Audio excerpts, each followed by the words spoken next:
بني لا تشرك بالله إن الشرك لظلم عظيم ووصينا الإنسان بوالديه حملته أمه وهنا على وهن وفصاله في عامين أن اشكر لي ولوالديك إلي المصير وإن جاهداك على أن تشرك بي ما ليس لك به علم فلا تطعهما وصاحبهما في الدنيا معروفا واتبع سبيل من أناب إلي ثم إلي مرجعكم فأنبئكم بما كنتم تعملون.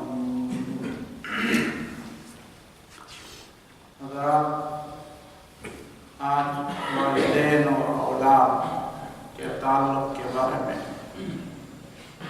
ان آیات کی روشنی میں کچھ باتیں آپ کو بتاؤں گا. عمومی طور پر ہم دیکھتے ہیں معاشرے میں بڑے لوگ، بڑی عمر کے لوگ یہی باتیں کرتے ہیں کہ آج کل بچوں میں تمیز نہیں رہی ہے، آج کل بچے بڑے بے ادب ہو گئے ہیں، چھوٹے بڑے کا فرق نہیں، مٹ گیا ہے، وہ چھوٹے بڑوں کا احترام نہیں کرتے اور ماں باپ کی بات نہیں مانتے، توجہ سے بات نہیں سنتے، تعلیم کی طرف توجہ نہیں دیتے، معاشرے میں ان کا رویہ ہمیشہ منفی ہوتا ہے. اور پھر اس پر تبصرے یہ ہوتے ہیں کہ والدین کہتے ہیں کہ یہ اساتذہ کی کمی ہے اور یونیورسٹی کا اور کالج کا اور اسکول کا اور مدرسے کا نظام برباد ہو گیا ہے، وہاں ادب نہیں سکھایا جاتا، ہم بچوں کو استادوں کے حوالے کرتے ہیں اور استاد امانت کا خیال نہیں رکھتے، جبکہ اساتذہ یہ تبصرے کرتے ہیں آپس میں کہ بچے والدین اپنے اوپر بوجھ سمجھتے ہیں اور مدرسے اور اسکول اور کالج اسی لیے بھیجتے ہیں کہ وہ ان سے جان چھڑانا چاہتے ہیں. والدین اپنا حق ادا نہیں کرتے، اپنی ذمہ داری پوری نہیں کرتے. پھر کچھ لوگ ایسے بھی ہوتے ہیں کہ جو اس کے علاوہ بھی معاشرے کا رونا ہوتے ہیں، اور حقیقت بھی یہی ہے. بچوں کے ہاتھ میں دوستوں کی بجائے موبائل فون آ گیا ہے، والدین کی بجائے انٹرنیٹ اور ٹی وی اور اس طرح کی چیزیں آ گئی ہیں. تو ظاہر ہے کہ والدین بچوں کو وقت نہیں دیتے اور بچے والدین کے پاس جانے کے لیے وقت نہیں پاتے، اپنے موبائل سیٹ میں مشغول رہتے ہیں. 2-4 بچے جب آپس میں بیٹھتے ہیں وہ ایک دوسرے سے دور ہوتے ہیں لیکن دور کے لوگوں کے نزدیک ہوتے ہیں. جو قریب لوگ ہوتے ہیں اس کے بارے میں ان کو نہیں معلوم ہوتا، اور جو بہت دور کے لوگ ہوتے ہیں ان سے مسلسل رابطے میں رہتے ہیں. کچھ ہمارے نظام تعلیم کی بھی خرابی ہے کہ وہاں بہت کچھ سکھایا جاتا ہے لیکن آداب، اخلاق، کردار، اس کے بارے میں ہمارے ہاں کوئی نصاب میں کوئی جگہ نہیں ہے، نظام تعلیم میں کوئی جگہ نہیں ہے، نصاب تعلیم میں کوئی جگہ نہیں ہے، تربیت کے لیے کوئی نظام نہیں. تعلیم کو صرف پیسہ کمانے کا ذریعہ سمجھا گیا ہے کہ بچے اس لیے بڑی ڈگریاں لے لے، زیادہ نمبر لے لے، اچھی پوزیشن لے لے تاکہ ان کا مستقبل بن جائے، ان کی فیوچر بن جائے. اور فیوچر میں وہ کیا کریں گے؟ بچے چھوٹے چھوٹے بچے ہوتے ہیں، وہ اس طرح سوچتے ہیں کہ میں نے بڑے ہو کر میں نے کیا کرنا ہے اور میرا فیوچر میں کیا بنوں گا اور کون سے کام میں اور کون سی فیلڈ میں جاؤں تاکہ مجھے اچھی آمدن بھی مل جائے، اچھی حیثیت بھی مل جائے، میں کسی مقابلے کے امتحان کو ٹاپ کر سکوں، کوئی اچھے سے اچھا عہدہ مجھے مل جائے جس میں بڑی تنخواہیں ہوں، جس میں بڑی مراعات ہوں، جس میں بڑی سہولتیں ہوں. بس یہی باتیں ہیں. باقی اخلاق کیا ہونا چاہیے، کردار کیا ہونا چاہیے، کیا چیزیں سیکھیں، یہ ضروری نہیں.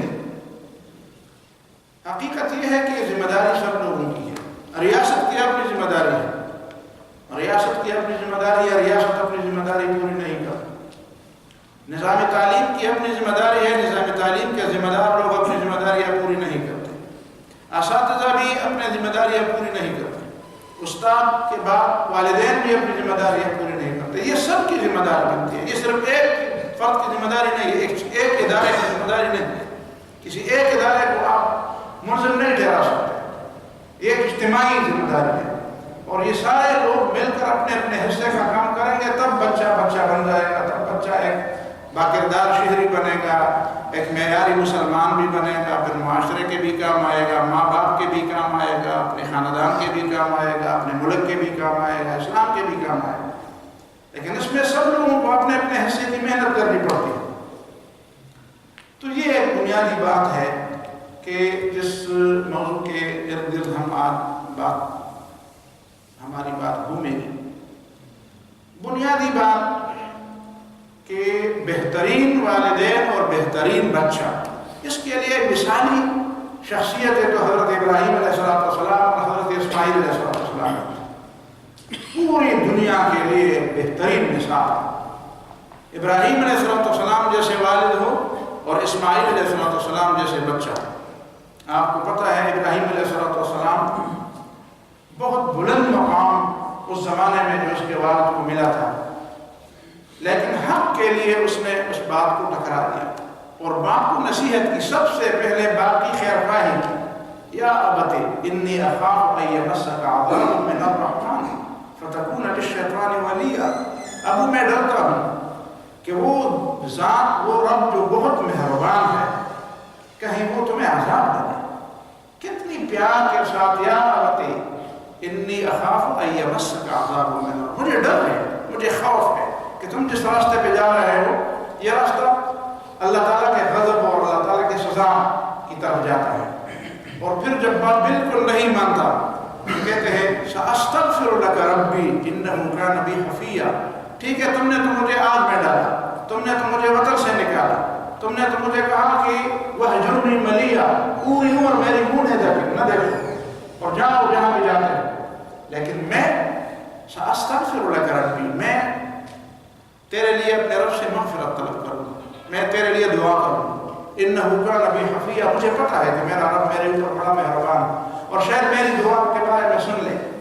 تو یہ ایک مثالی بیٹا تھا، خود اپنے باپ کے لیے بھی مثالی بیٹا تھا، اور پھر جب خود اس کا اپنا بیٹا بن گیا تو اس بیٹے کے لیے پھر وہ مثالی باپ تھا، ایک مثالی باپ۔ اللہ رب العالمین سے اس نے مانگا اور جب اللہ نے دے دیا تو پھر اللہ رب العالمین کے شکریہ کے طور پر، اللہ رب العالمین کے شکریہ کے طور پر اس نے اس کی ایسی تربیت کی، بہت دور تھے، جو قریب تھے اس کی بھی تربیت کی اور جو بہت دور تھے اس کی بھی تربیت کی، اور کبھی کبھی جو ان کے پاس آتے تھے تو وہ کبھی کبھی ان کا آنا بھی ان کے لیے ایسا تھا کہ جس طرح ایک شخص اور ایک استاد ایسا ہوتا ہے کہ اس کے 1 گھنٹے کی باتیں اور دوسرے اساتذہ کے 1000 گھنٹے کی باتیں، اسی طرح ایک باپ ایسا ہوتا ہے ابراہیم علیہ السلام کی طرح کہ وہ کبھی کبھی بھی اپنے بیٹے سے ملتا تھا تو اس بیٹے میں کیا اس کے اندر کوالٹیز پیدا ہوئی، کیا صلاحیتیں اس کے اندر پیدا ہوئی، ایسی صلاحیت پیدا ہوئی کہ جب اللہ رب العالمین کا حکم آیا کہ بیٹے کو ذبح کیا جائے، یا خواب میں اس نے دیکھا کہ میں تمہیں ذبح کرتے ہوئے دیکھ رہا ہوں، بظاہر حکم ایسا صریح نہیں تھا،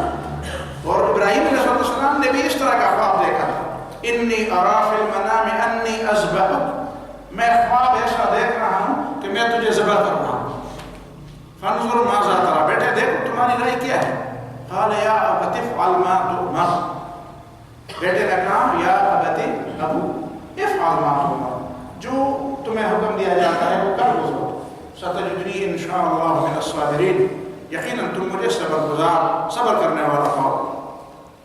تو ایک بار نے اس کے بارے میں فرمایا تھا کہ فیضانی نظر آیا کہ مکتب کی کرامت تھی، یہ کیا بات تھی، کس مکتب میں اس نے پڑھا تھا، کس مدرسے، وہ تو صحرا میں پڑھا تھا، کسی مدرسے میں نہیں پڑھا تھا، لیکن ایک اللہ رب العالمین کی طرف سے ایک خصوصی مہربانی تھی اور ایک ایسا مشفق اور ایسا زبردست قسم کا اعلیٰ پائے کا اس کو تربیت ملی تھی جس باپ سے جو ابراہیم علیہ السلام کو، ابراہیم کے بارے میں کچھ لوگوں نے تو یہ بھی کہا ہے کہ ابراہیم کا معنی ہے اب راحم۔ آپ کو پتہ ہوگا کہ انگریزی میں جب ہم ابراہیم لکھتے ہیں تو آئی نہیں لکھتے، اے لکھتے ہیں، اے بھی آ رہا ہے چاہیے، تو لوگ کہتے ہیں یہ اب راحم، اصل میں ہے یہ اب راحم، بہترین ترس والا، رحم والا باپ، رحم والا باپ، صرف اپنے بیٹے کے لیے نہیں تھا، سارے لوگوں کے لیے تھا، سارے لوگوں کے لیے، ان کے بعد جتنے بھی لوگ آتے ہیں سب کے لیے وہ اب راحم تھا، ایک مہربان باپ تھا۔ مثالیں ہیں ایک بھائی بھائی کے لیے کیسے ہونا چاہیے۔ موسیٰ علیہ السلام کو جب اللہ رب العالمین نے نبوت دی تو موسیٰ علیہ السلام نے فرمایا اے میرے رب میں تو یضیق صدری ولا ينطلق لسانی، میرا سینہ تنگ ہوتا جاتا ہے اور میری زبان بھی اتنی تیز نہیں ہے، اتنی نہیں چلتی۔ ظاہر ہے کہ لوگ جب جرگوں میں اٹھتے بیٹھتے ہیں تو ان کی زبان تیز چلتی ہے، جب پروگراموں میں جب لوگ بات کرتے ہیں مختلف قسم کی باتیں، مختلف قسم کے ماحول میں لوگ اٹھتے بیٹھتے ہیں تو ان کی زبان زیادہ اچھی چلتی ہے، اور جو لوگ اس طرح کے مختلف ماحول میں نہیں پڑھتے تو وہ جھجک محسوس کرتے ہیں، ان کی زبان ایسی نہیں چلتی۔ تو موسیٰ علیہ السلام تو یا بچپن میں تھے یا پھر فرعون کے گھر میں رہے، وہاں پہ کوئی جرگے تھوڑے ہوتے تھے، اور پھر جا کر وہاں مدین میں بھیڑ بکریاں چراتے رہے، تو ان کو ڈر لگا کہ میں تو ایسا فصیح نہیں ہوں، اور میرا بھائی جو ہے ہارون علیہ السلام وَأَخِي هَارُونُ هُوَ أَفْصَحُ مِنِّي لِسَانًا، اس کی زبان میری زبان کی نسبت زیادہ صاف ہے، تو ایک صاف زبان والے شخص کو میرے ساتھ ہمدرد ہونا چاہیے، ہمرکام ہونا چاہیے، مددگار ہونا۔ فَأَرْسِلْهُ مَعِيَ رِدْءً يُصَدِّقُنِي، اس کو میرے تائید کنندہ کے طور پر اللہ تعالیٰ اس کو بھی پیغمبر بنا دیا جائے۔ تو کوئی بھائی کسی دوسرے بھائی کے لیے اتنا خیرخواہ نہیں ہو سکتا جس طرح حضرت موسیٰ علیہ السلام اپنے بڑے بھائی ہارون علیہ السلام کے لیے جتنے خیرخواہ۔ اس کا مطلب یہ ہے کہ ہمیں قرآن و سنت میں جو شخصیات، جو انبیاء اور انبیاء کے بعد جو شخصیات ہمیں قرآن نے آئیڈیل شخصیات بنا دے کہ یہ تمہارے آئیڈیل ہونے چاہیے، یہ وہ لوگ ہیں جو نمونے کے شخص، مثالی لوگ ہیں۔ ان مثالی لوگوں کی زندگی میں بہت بڑی باتیں ہیں، میں تو آپ کو صرف سطحی طور پر اشارات دیتا ہوں۔ پھر دیکھیں حضرت لقمان اپنے بیٹے کے لیے کیا نصیحت کرتے ہیں، اس نصیحت کے بھی ہم توجہ دیں گے۔ رسول اللہ صلی اللہ علیہ وسلم کی جو تعلیمات ہیں ان پر بھی ہم نظر ڈالیں گے۔ والدین کو کیا فرمایا؟ عبداللہ ابن عمرو ابن عاص رضی اللہ تعالیٰ عنہ کی روایت ہے، عن عمرو بن شعیب عن ابیہ عن جدہ کا مفہوم یہی ہے کہ عبداللہ ابن عمرو ابن عاص کی روایت ہے کہ رسول اللہ صلی اللہ علیہ وسلم نے فرمایا ما نحل والد ولده نحلا افضل من ادب حسن، کسی باپ نے اپنے بیٹے کو ایسا بہترین تحفہ جو سب سے بہترین تحفہ ہو، بہترین ادب اور بہترین تعلیم کے علاوہ کوئی نہیں دیا۔ سب سے بہترین تحفہ والدین اور والد کی طرف سے اپنے بچے کے لیے بہتر تربیت اور بہتر اخلاق اور بہتر تعلیم ہوتی ہے۔ اور پھر اس کو کہا تھا ادب حسن، ان دو الفاظ پر ذرا غور کریں۔ ادب کا مطلب کیا ہے؟ ادب کا مطلب صرف وہ ادب نہیں جو ہم کہتے ہیں کہ آداب ہے، کھانے کے آداب، اٹھنے کے آداب، سلام کے آداب، سونے جاگنے کے آداب، بات کرنے کے آداب، ملنے جلنے کے آداب، فون سننے کے آداب، بڑوں کی مجلس میں۔ تو یہ ان آداب سے مراد صرف یہ آداب نہیں، ادب کا مطلب یہ ہے کہ علم بھی ہو اور اخلاق بھی ہو۔ اس میں ادب کا معنی عام لفظ ہے، ادب حسن۔ پھر ادب میں کچھ چیزیں اچھی ہیں اور کچھ بری ہیں۔ یہ جو ہماری ادب کی کتابیں ہم اس کو پڑھتے تھے، آپ اردو ادب کی کتابیں دیکھیں، انگریزی ادب کی کتابیں دیکھیں، ان کی جاہلیت کی عربی ادب کی کتابیں دیکھیں، اس میں کئی بے ادبی کی باتیں نہیں آ جاتی ہیں، کئی بالکل آزاد قسم کی باتیں۔ لوگ اس کو فریڈم آف ایکسپریشن کہتے ہیں، یہ ایکسپریشن نہیں ہے کہ آپ اس کو کہتے ہیں آپ گالی دیں گے تو یہ آزادی ہے۔ آپ کوئی ایسی بات کا پوچھیں گے جو آپ کو پوچھنے کا حق نہ ہو تو یہ آزادی ہے۔ جو بھی دل میں آ جائے تو اس کو آزادی کہتے ہیں۔ پہلے تو آپ بچے کو تعلیم دیں اور بچے کو اس کو سمجھائیں کہ صحیح اور غلط میں تمیز کریں، پھر اس کے بعد کہتے ہیں کہ آپ اپنے اندر جو ہے سیلف کانفیڈنس پیدا کر لیں۔ سیلف کانفیڈنس پیدا کرنے کے لیے کہ یہ ضروری ہے کہ آپ پہلے دن سے بچے کو کہہ دیں کہ آپ کے جی میں جو چاہے وہ کر لیں، یہ تو اس کو تباہ کرنا ہے۔ یہ تو آزادی کے بجائے اس کو آوارگی کی طرف لے جانا ہے۔ آپ آوارگی اور آزادی میں فرق کر دیں۔ وہ فکر اگر خام تو آزادی افکار انسان کو حیوان بنانے کا طریقہ۔ اقبال نے فرمایا فکر اگر کچی ہے، فکر اگر خام ہے اور پھر بھی آپ اس کو کہتے ہیں کہ نہیں آزادی اختیار کرنا، فکر کو پختہ کر دیں۔ فکر پختہ ہو جائے تو پھر اس کو آزادی، پھر اس کو کہہ دیں کہ آپ سیلف کانفیڈنس پیدا کر دیں، پھر جو کچھ جی میں آئے کہہ دیں۔ لیکن یہ کیا بات ہے کہ اسے یہ نہیں معلوم کہ صحیح بات کیا ہے اور غلط بات کیا ہے، اسے یہ نہیں معلوم کہ یہ سوال اور یہ بات پوچھنے کی ہے کہ نہیں، اور آپ اس کو کہتے ہیں کہ نہیں آزاد۔ تو یہ بنیادی بات ہے کہ ادب حسن ہونا چاہیے۔ پشتو میں ایک بہت مشہور بات ہے، پرانے بزرگوں سے آپ سنیں گے، کوئی بچے موڑ ساتا اور پٹی ساتا اور پادہ بھی ساتا، موڑو پٹی ساتا اور پادہ بھی ساتا، اس کی ضروریات بھی پوری کر لو لیکن اس کو ادب بھی سکھاؤ۔ کچھ بچے ہم سے شکوے کرتے ہیں، والدین سے شکوے کرتے ہیں، ہمیں اب والدین نے بہت دبا کے رکھا ہوا ہے، ہم کسی کے سامنے بات نہیں کرتے، اور ہمارے مقابلے میں پنجاب اور سندھ اور باقی دنیا کے لوگ جو ہیں نا وہ والدین اپنے بچوں کو بڑا حوصلہ دیتے ہیں، بڑا انکریج کرتے ہیں، پھر جب ہم مقابلے کے امتحان میں جاتے ہیں تو ہم تو جھجک محسوس کرتے ہیں کہ یہ بات کرے کہ نہ کرے، اور ہمارے دل میں اس طرح کی بات ہوتی ہے، اور وہ جو ہے دھڑلے سے جو بولنا چاہتے ہیں بولیں۔ یقیناً اگر اعتدال سے الگ کوئی بات ہوئی ہے تو یقیناً اس کا آپ الزام اسلام کو نہ لیں۔ اسلام اعتدال کی بات کرتا ہے، ادب بھی سکھانا چاہیے، بچے کو حدود میں بھی رکھنا چاہیے اور اس کو انکریج بھی کرنا چاہیے، لیکن اگر کسی باپ نے بچے کو بالکل انکریج نہیں کیا تو ٹھیک ہے، اس کی غلطی ہو، لیکن اگر باپ نے بچے کو اس طرح انکریج کیا کہ ہاں بیٹا تو گالی دے دو، تو کیسے گالی دیتا ہے؟ تو یہ بھی کوئی انسانیت کی بات ہوئی کہ تم بچے کو گالی سکھا دو۔ ادب حسن سکھا، اور ادب حسن میں کیا ہے؟ کئی چیزیں آپ نوٹ کر لیں۔ سب سے پہلے تو اپنے بچے کے دل اور دماغ کے اندر اللہ اور رسول کی محبت ڈالیں، اللہ تعالیٰ کا خوف بھی ڈالیں۔ بچہ اگر غلطی کرتا ہے تو آپ کہتے ہیں کہ نہیں بیٹا اس سے اللہ ناراض ہوتا ہے، اس سے اللہ خفا ہوتا ہے۔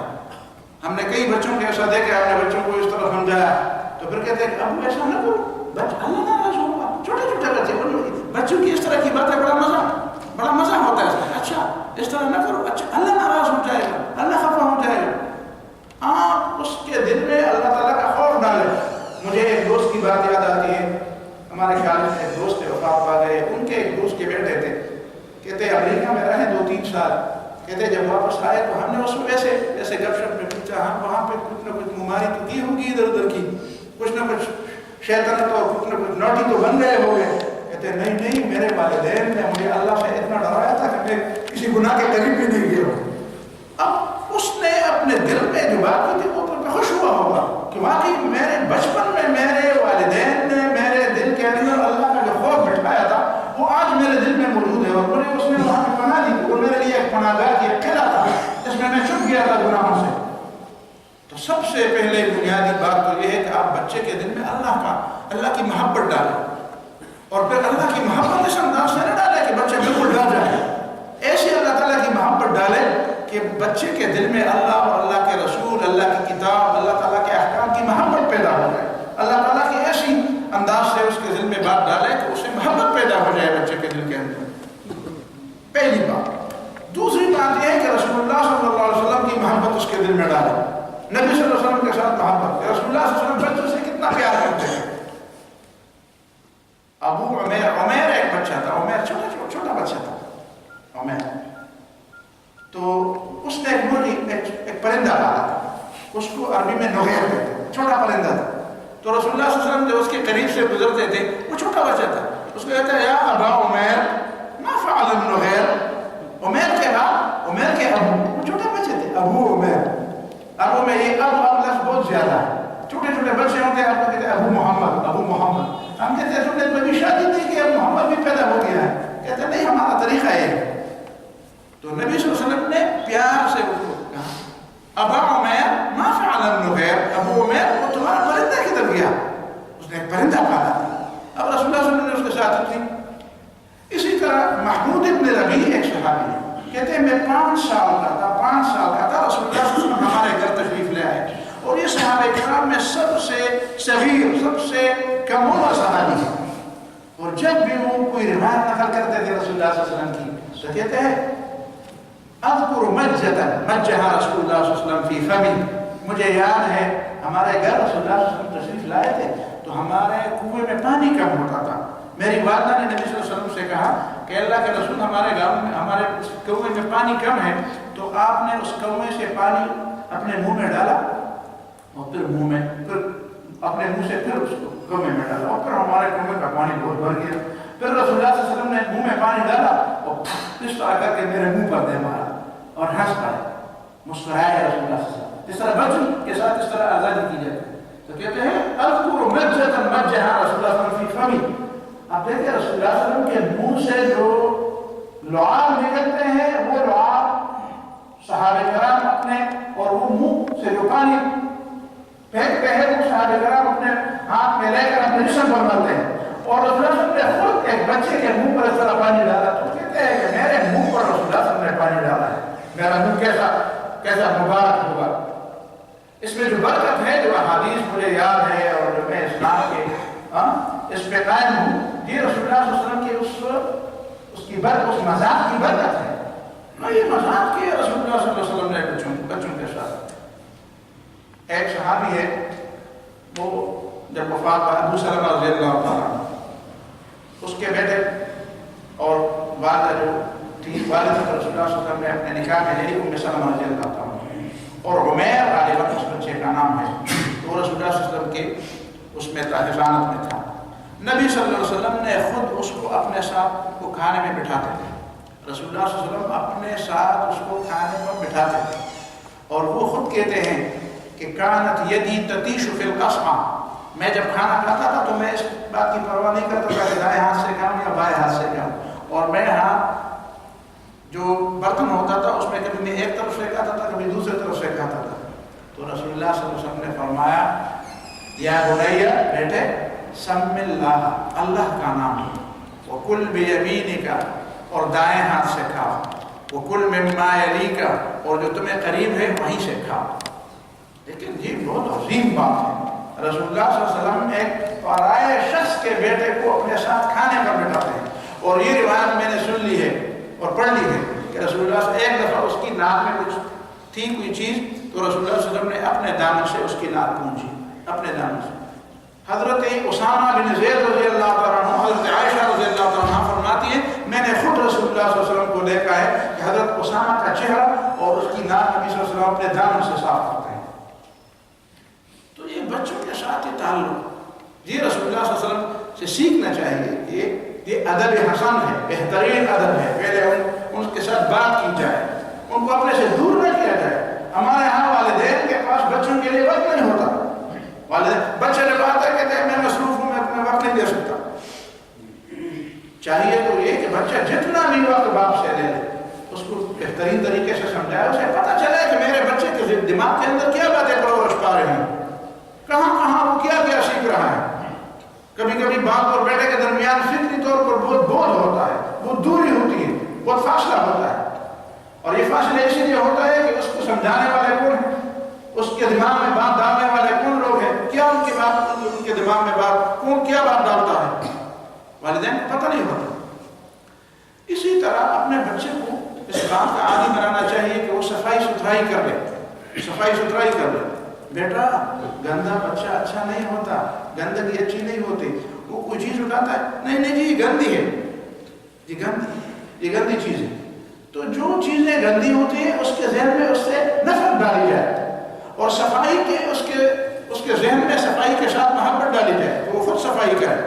مثال کے طور پر ہم خود دسترخوان میں بیٹھے ہیں, بچے بھی بیٹھے ہیں ساتھ, تو ہم کہتے ہیں کہ دیکھو جس نے کھانے میں صفائی برتی, جس نے دسترخوان کو گندا نہیں کیا, جس نے روٹی پر ہاتھ صاف نہیں کیا, جس نے پلیٹ میں زیادہ ضرورت سے زیادہ سالن نہیں ڈالا, جس نے ضرورت کے مطابق کھائے, جس نے چھوٹے چھوٹے نوالے کھائے کھانے میں آداب, اور پھر جس نے گندگی بھی نہیں پی, دسترخوان اٹھایا گیا اور نیچے گود ڈھیر پڑا ہوا ہے. اس چیز کو سمجھانے کے لیے آپ بچوں کو کہتے ہیں کہ جو جس بچے کا سامنے والی جگہ پاک ہو اور صاف ہو, اسے انعام ملے گا, اسے اتنے نمبر ملیں گے.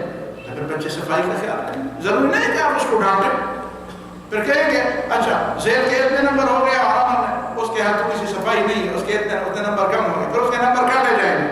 مجھے یاد ہے UK میں بچوں کو وہاں پہ اسکول تھی, نائٹ اسکول تھی, تو وہاں پہ میں اس میں پڑھاتا تھا.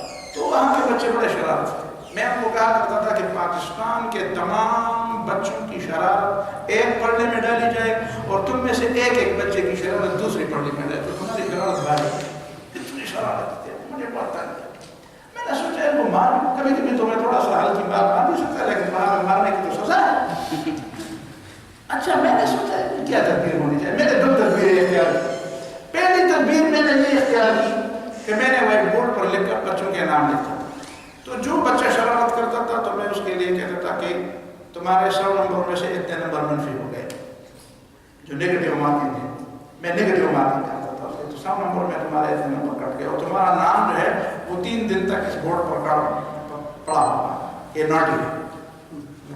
وہ کہتے ہیں خدا کے لیے میں بالکل شرارت نہیں لیکن میرا نام وہ سے ہٹایا جائے. یہ ان کی ایک کمزوری تھی.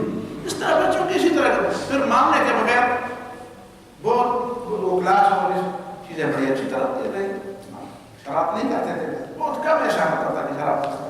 دوسرا میں نے یہ طریقہ کہ مجھے بچپن سے ویسے بھی فٹ بال اور کبڈی کا بڑا شوق تھا, تو میں نے کہا چلو اس کے ساتھ کبڈی تو نہیں کھیل سکتے, فٹ بال کھیلیں. اور فٹ بال میں ہم ویسے بھی آپ حیران ہو جائیں گے. ایک دفعہ میں مانچسٹر گیا, مانچسٹر وہاں سے 100 میل دور ہے. تو مانچسٹر میں ایک استاد جو ہے وہ پڑھا, وہ کانفرنس تھی, اس کانفرنس میں ایک استاد نے مثال پیش کی کہ برمنگھم میں ایک استاد آیا ہے پاکستان سے, اور میں نے سنا ہے کہ وہ بچوں کے ساتھ فٹ بال کھیلتا ہے اور یہ مثال ہے. میں نے اس کو نہیں بتایا کہ وہ استاد کون ہے. بہرحال یہ اچھی بات ہوتی ہے. اور وہ بچے پھر ایسے یوزڈ ہو گئے میرے ساتھ کہ ان میں سے ایک وہ کشتی کے تھے, اس کے والد نے مجھے بتایا میں اگر مر جاؤں گا تو مجھے یقین ہے میرا بچہ میرا نہیں پوچھے گا, لیکن تمہاری معمولی طبیعت خراب ہوتی ہے. تو عمر اس کا نام تھا, 2 بیٹے عمر اور سہیل نام. عمر گھر آتا ہے, کہتے ہیں ہمارے سر کی طبیعت آج ٹھیک نہیں ہے, آج میں کام نہیں کروں گا. کہتے ہیں کیا بات ہے کام نہیں کروں. اتنا ایک تعلق پیدا ہوتا ہے. تو استاد اور شاگرد آپ بچے کو وقت دیں گے تو بچہ یہ سمجھتا ہے, اس میں یہ صلاحیت ہوتی ہے کہ وہ آپ کے پیار, آپ کی محبت اور آپ کی تربیت کو وہ لے لے. لیکن تھوڑی سی آپ کو اپنے دل پر جبر کرنے کی ضرورت ہوتی ہے. آپ ایک چیز کو غصے کے انداز سے بھی کہہ سکتے ہیں اور پیار کے انداز سے بھی کہہ سکتے ہیں. تو بچوں میں اس طرح کی وہ پیدا ہو, جرأت بھی پیدا ہو. صفائی کے بعد میں جرأت کی بات کرتا ہوں, جرأت بھی پیدا ہو جائے. جرأت کیسے پیدا ہوتی ہے؟ مثال کے طور پر کوئی چیز ہے, آپ اس کو کہہ دیں پچھلے دنوں ہمارے گھر ایک خوشی تھی تو وہیں پہ بچے آئے تھے.